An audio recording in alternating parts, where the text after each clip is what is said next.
यहां पर प्रश्न है, क्या शिवलिंग के ऊपर नारियल का जो जल होता है वो चढ़ा सकते हैं अथवा नहीं? मूलतः वस्तुतः लोगों का कथन रहता है कि नहीं चढ़ाना चाहिए। बड़े बड़े उच्च कोटि के विद्वान भी कहते हैं नहीं चढ़ाना चाहिए। अच्छा, नहीं चढ़ाना चाहिए ये आपने कहां से सीखा? गूगल में गए, गूगल में सर्च किया क्या शिवलिंग पर नारियल का जल चढ़ाना चाहिए अथवा नहीं, आप सर्च कीजिएगा, वीडियोस भी मिल जाएंगी और आपको कुछ तथ्य प्रमाण मिल जाएंगे कि नहीं चढ़ाना चाहिए। लेकिन शास्त्रोक्त विधान किसी ने नहीं बताया कि नहीं चढ़ाना चाहिए अथवा क्यों नहीं चढ़ाना चाहिए अथवा चढ़ाना चाहिए। ये प्रमाण हमने कोई शास्त्रोक्त नहीं देखा, केवल गूगल से पढ़ के हम लोगों ने देख लिया कि शिवलिंग पर नारियल का रस नहीं चढ़ाना चाहिए। बड़े बड़े विद्वानों ने भी पढ़ा होगा वहीं से, है ना, जो थोड़ा कहते हैं कि ठीक है हम थोड़े से जानकार हैं इन चीजों के, तो उन्होंने भी गूगल में सर्च किया होगा। देखो, गूगल में सर्च नहीं करना आपने किताबें सर्च करनी। जब किताबें सर्च करोगे तो आपकी रिसर्च पक्की होगी।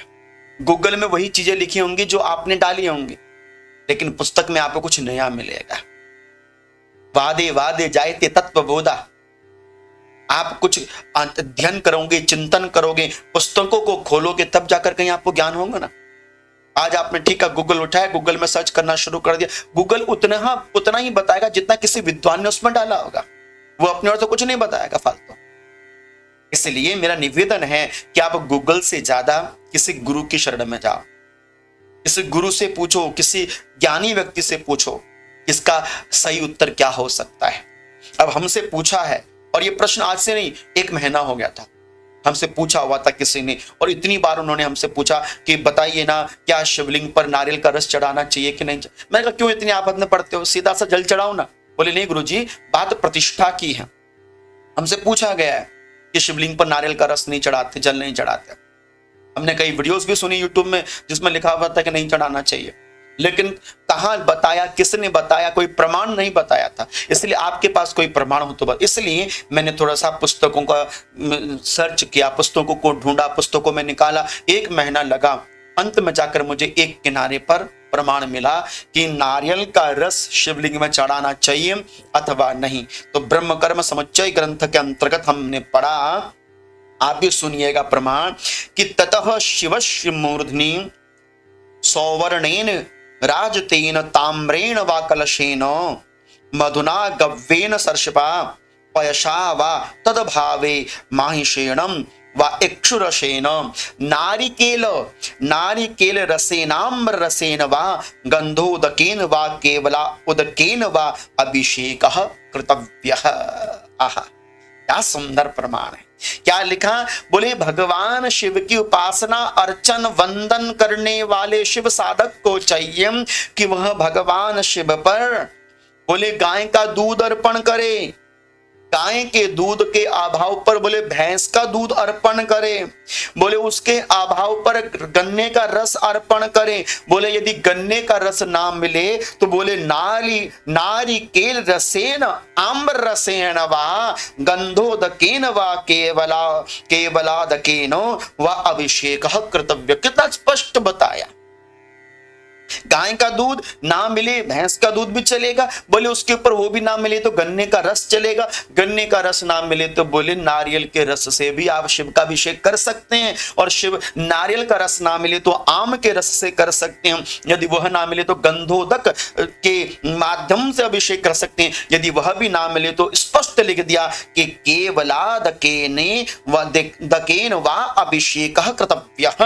बोले अंत में बस एक कलश हो जल का, बस उसी से काम बन जाता है। अब यहां से प्रमाण स्पष्ट है, हम अपनी बात तो नहीं बोल रहे ना। आप हमसे पूछ सकते हो कि कहां लिखा है कि नहीं चढ़ाना चाहिए और कहां लिखा है चढ़ाना चाहिए, तो आप आगम रहस्य के अंतर्गत, अनुष्ठान प्रकाश ग्रंथ के अंतर्गत, ब्रह्म कर्म समुच्चय ग्रंथ के अंतर्गत यह प्रमाण स्वयं ढूंढकर पढ़ लीजिएगा, जिसमें स्पष्ट लिखा हुआ है कि शिवस्य मूर्धनि सौवर्णन रजते राजतेन ताम्रेण वा कलशेन मधुना गव्येन सर्षपा पयसा व तद्भावे महिषेण व इक्षुरसेन नारिकेल रसेन आम्र रसेन वा गंधोदकेन वा केवल उदकेन वा अभिषेक कृतव्यः। ठीक है, नारिकेल रसेन, नारियल के रस से भगवान शिव का अभिषेक होता है। क्या होगा इससे? बोले शीतलम, नारियल का रस जितना शीतल होता है बोले उतना ही जो शरीर में ताप होता है, ताप मतलब समझते बुखार, शरीर का गर्म रहना, बुखार जिस व्यक्ति को होता है बोले नारियल के रस से भगवान शिव का अभिषेक करना चाहिए। अब बताइए आप अपनी मनमुखी बातों को मानेंगे या शास्त्र की बातों को मानेंगे? इसलिए निवेदन है कि कुछ हाँ या ना कहने से पहले स्वयं उसका पठन पाठन करना चाहिए।